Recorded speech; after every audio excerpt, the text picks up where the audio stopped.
porque los salarios en México son tan bajos. Para cuando lean a un periodista, diciendo que los bajos salarios en México son la ventaja competitiva del país a nivel internacional, mándelos a chingar a su madre. Les está diciendo que la ventaja de México es tener a su población muertos de hambre. Este tema ha sido una interrogante para mí, y por eso he investigado, y lo cuento el final de mi investigación. Mucha gente es la que se queja, la que habla, pero no saben el por qué los salarios tan bajos. Los investigadores son muy pocos o ninguno del que trata este asunto, y es algo que todos los días se habla. Me refiero a que le subieron 2 pesos al salario mínimo en el 2014. Hoy hablaré de esto así como una explicación sencilla para todos los que vean el video. Les muestro esta gráfica del salario real. El salario real es aquel que puedes comprar diversos bienes con determinado salario nominal. El salario nominal es el que se recibe en cantidad monetaria. Podemos observar que en 1980 el salario real era mucho más alto, y desde esos años se ha venido a la baja. ¿A qué me refiero? Que antes una casa podrías trabajar 5 años con un salario de 1000 pesos diarios y la pagabas, ahora tendrías que trabajar 40 años, para que puedas comprar la misma casa con el salario de 1000 pesos diarios. No es que haya cambiado los 1000 pesos, sino que puedes comprar menos cosas con esos 1000 pesos. Otro ejemplo más sencillo, por el 2000, unos Doritos te costaban 3 pesos, y ahora ¿cuánto cuestan? 7 pesos. En 13 años aumento 130% de su precio. O si lo miras al revés, con 7 pesos de hoy, podrías haber comprado 2 Doritos y 1/3 en el año 2000. Ahora les muestro otra gráfica. Me gusta esta gráfica porque es una serie larga. Si se toma a 1978 como la base 100, observamos, desde 1975 fue el punto más alto o donde el salario fue mucho más alto. Como desde esa época fue decreciendo, y se ha reducido a un 30% impresionantemente, ni siquiera en los 30s, 40s, 50s, el salario no era tan bajo como el día de hoy. Impresionante. Modelo económico de miseria el actual. La inflación tiene que ver en este proceso, pero el crecimiento económico debería contrarrestar el efecto inflacionario. De por sí la inflación no es la única causa del deterioro salarial. También tendré que demoler mitos que existen. Comencemos con un mito: el mexicano es huevón. Jaja, memóforos que se toman en serio esa aseveración, aunque algunos burócratas y políticos se pasan de huevones, pero son la excepción. Un mexicano tiene que trabajar cerca de 12 horas para tener un sacar la papa para medio sobrevivir. Decir que el mexicano es huevón es una falacia para que te chingues 12 horas trabajando sin quejarte. Los que han ido a Estados Unidos, se han dado cuenta que por hacer el mismo trabajo, ya sea de jardineros por poner un ejemplo, ganan unos $50 al día. Lo que en México equivaldrá a unos 560 pesos, ay güey, con razón se van a Gringolandia. Pero esto más bien tiene que ver con el tipo de cambio peso-dólar, que el tipo de cambio, solo es un precio del poder económico de un país. No hablaré de ello, solo lo menciono, la investigación va por otro lado. Solo hablo de hacer el mismo trabajo se gana más en Estados Unidos, para que se vea el diferencial de salario. Hay varias causas que fomentan el miserable salario en México. Aquí haré caso de la famosa ley de la oferta y demanda. Al haber un chingo de trabajadores y una poca oferta de trabajo, todos se pelean por un trabajo, por lo que les obliga a aceptar un salario menor. Lo que sea por un trabajo, hay gente va, y, si lo es lo menos lo aceptan. ¿No han escuchado una famosa frase? Generalmente los patrones la citan cuando corren a alguna persona. Hay más gente allá afuera que quiere trabajar, o alguna de sus variantes. En resumen, la gran cantidad de trabajadores en el mercado laboral presionan para que los salarios se vayan a la baja, al haber una oferta de trabajos rígida. A este fenómeno se le llama una flexibilidad en la mano de obra. Se le llama que existe una flexibilidad porque los trabajadores tienen que aceptar un puesto de trabajo, pero las circunstancias obligan que ésta pueda ser despedida fácilmente, y de la misma manera fácilmente reemplazable. Otra causa que sigue habiendo salarios miserables en México es la poca educación en el país, pero no me refiero en educación primaria, sino educación en los trabajadores. Unos le llaman capital humano, otros le llaman nivel de instrucción, pero sencillamente es el nivel de técnica, pero también si son ingenieros o licenciados, ya que cuando aumenta el nivel de escolaridad se encuentra trabajo y mejor pagado, y más donde no hay demanda de ello. Tengamos en cuenta que también hay profesiones donde no existen empleos, por eso la fuga de cerebros. Pero como sabemos que la mayor parte de la población no supera el de la preparatoria, presiona a que los pocos trabajos que no necesitan mucho estudios, sean los más demandados, o que da a los empresarios correrlos ya que sabe que hay más gente esperando por ese trabajo. Se tienen que trabajar en trabajos donde no hay especialización, y no crean valor, por ende son mal pagados. Un ejemplo rápido son las maquiladoras o ensambladoras, que cualquier persona lo puede hacer, pero también por esa facilidad Es fácil correr a una y contratar a otra. En cuanto a la educación se hace un factor determinante, ya que para operar maquinaria, o creación de nuevos sectores económicos, se necesita un nivel de instrucción. Es por eso que la educación juega un papel determinante en el crecimiento y empleo en las economías. Pero también si hay gran cantidad de trabajadores, pondré un de ejemplo de los contadores hoy en día. Al haber pocos puestos de trabajo para contadores, se produce un fenómeno como el anterior. Algunos contadores aceptarán un salario menor al del promedio, si sigue el fenómeno de flexibilización de mano de obra, al final el salario medio pagado a los contadores iría a la baja. Por el exceso de contadores, un ejemplo visible en México, donde los contadores ya están sufriendo estos estragos. La tercer causa es por la falta de emprendimiento empresarial. A esto me refiero, creación de empresas pequeñas, medianas y grandes empresas. Hay para esto varios obstáculos. Primero, la baja capacitación de mano de obra necesaria para empresas que creen riqueza, los grandes trámites burocráticos por parte del gobierno, así como impuestos que sofocan a las pequeñas y medianas empresas. Esto hace que muchos no pongan sus empresas y por consiguiente no den trabajo, y mucho menos paguen salarios decentes. Al hablar de las empresas, el gobierno actual solo encubre a monopolios de diversos sectores: Telmex, Televisa, Banamex, Cemex, Bimbo. En que terminen en México no significa que sean empresas públicas.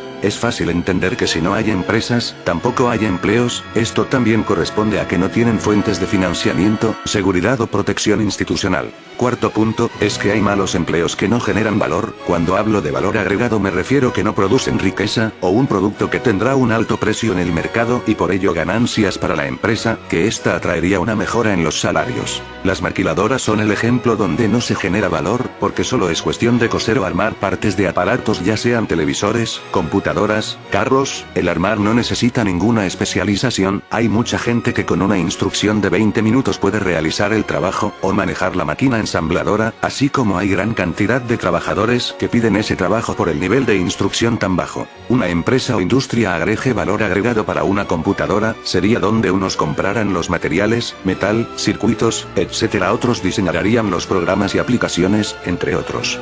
Mientras otros estarían creando los monitores, procesadores, teclados, la estructura y base de la máquina, otros los armarían y de ese paso, empacaran, comercializaran. En donde el producto final es la computadora como tal. En cuanto a la maquiladora, su único papel es el ensamblaje, y como se pudo ver solo fue un proceso, y ni siquiera el que más requirió intelecto, capital o mano de obra. Quinto factor importante es el uso intensivo de capital en procesos productivos, en vez del uso intensivo de trabajo. Este fenómeno se refiere que los empresarios compran maquinaria del exterior para realizar productos, pero en algunos casos la maquinaria podría ser reemplazada por la mano de obra. Por ejemplo, en la construcción de carreteras, una excavadora haría lo de 20 hombres con palas. Un ejemplo sencillo, pero no se lleva a cabo incluso en industrias donde podría ser posible aumentar el empleo de trabajadores en vez de maquinaria. He hablado de algunos conceptos microeconómicos, ahora llego a hablar de conceptos macroeconómicos. ¿A qué me refiero con esto? Algunas políticas que el gobierno llevó a cabo hace años, y otras políticas que lleva en estos momentos, induce que los salarios sigan cayendo. A propósito, como dije antes, se habla a nivel internacional que los bajos salarios en México son competitivos, pero lo que observe la política monetaria del Banco de México, sale a subastar CETES o dólares, para que el peso se esté apreciando. Esto obliga a que las exportaciones sean más difíciles de llevarse a cabo, y promueve que las importaciones sean más accesibles. Las importaciones traen diversas consecuencias. El importar bienes importados y bienes intermedios, en general, hace que la industria nacional no aumente, por la diferencial ventaja del exterior. De la misma manera, el comprar alimentos en el extranjero, se olvidó de cuidar al campo. Entiéndase que los alimentos son un punto estratégico para cualquier país. Mientras que las exportaciones apretan a las compañías que todavía pueden vender sus productos al exterior. Incluso tiene un efecto adverso con las exportaciones del petróleo. Pero ¿qué tiene todo esto que ver con los salarios? En que la inflación que debería generarse por las importaciones de bienes del exterior, a los sectores que consumen bienes intermedios y bienes finales, se ha traspasado a los salarios. Para que los exportadores de bienes, en estos casos los grandes monopolios y oligopolios, para mantener un nivel estable de utilidades, bajan aún más los salarios. De la misma manera han llevado a cabo un control en los precios alimenticios. La tortilla ha venido subsidiándose, pues en el mercado internacional, el maíz ha aumentado de precio. Recuérdese con Calderón que se subió la tortilla a 15 pesos el kilo. Pero varios políticos se espantaron, y subsidiaron a 10 el kilo. La evidencia que afirma esta hipótesis, es que el Banco de México, al subir o bajar la tasa de interés, no tiene un impacto significativo en el tipo de cambio. Pero de la misma manera el costo unitario del trabajo ha venido bajando. En otras palabras, el tener una moneda apreciada artificialmente estable frente al dólar, para atraer inversión extranjera de corto plazo, se ha tenido que bajar drásticamente los salarios en los últimos años.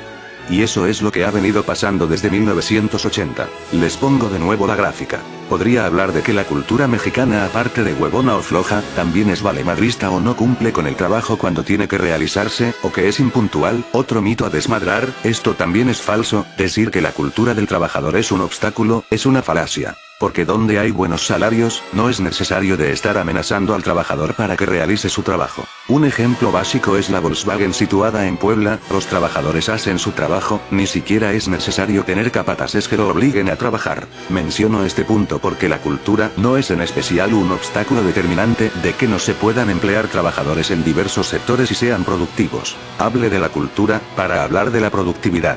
Para resumir, los puntos sobre educación, espíritu empresarial, empleo, la baja productividad en los tres grandes sectores en la economía. Estos sectores son el agropecuario, el industrial y el tercero el de servicios. Por lo que los puntos anteriores, de la intensidad de capital, la mala educación, el exceso de trabajadores no calificados, falta de empresas, industrias actuales en su mayoría generan poco valor agregado, se resumen en la baja productividad a nivel económico. Ese es un punto nodal, como la política que ha llevado el gobierno. La productividad se refiere a la eficiencia de mano de obra o capital, y esto se ve en los productos finales, donde bajan los costos, y aumenta las ganancias. La productividad tiene que ver con dos puntos importantes: primero, en la eficiencia del trabajo puede ejercer en la empresa, si es en un sector donde la mano de obra es abundante. En este punto la organización, control, y administración de los procesos productivos traerán mayor producto. Cuando refiero mayor producto es en referencia que se crea más valor y de la misma manera salarios más alto. Y en segundo lugar hablo de la productividad en beneficio general y social.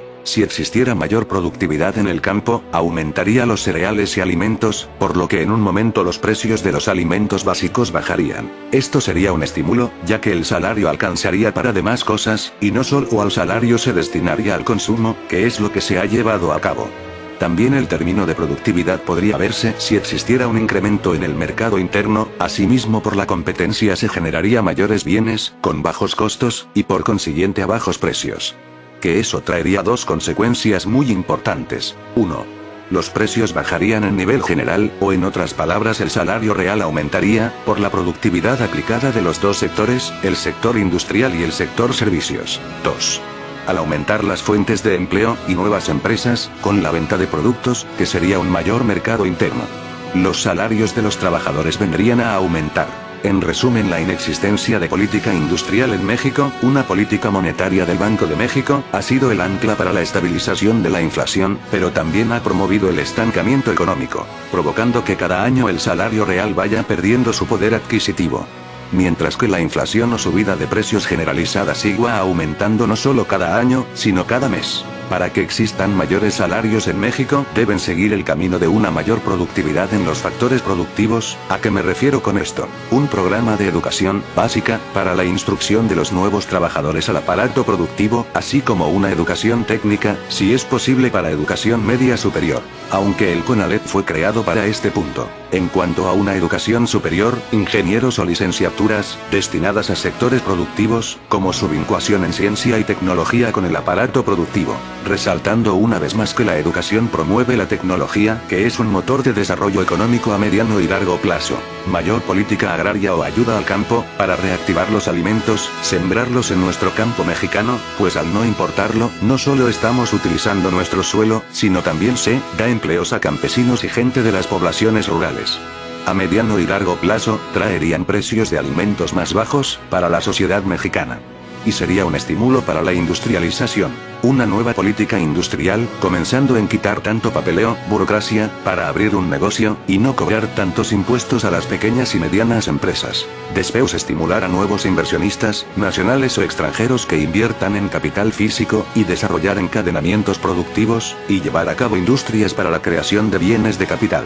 Así como políticas de exportaciones primarias y secundarias, incluso terciarias.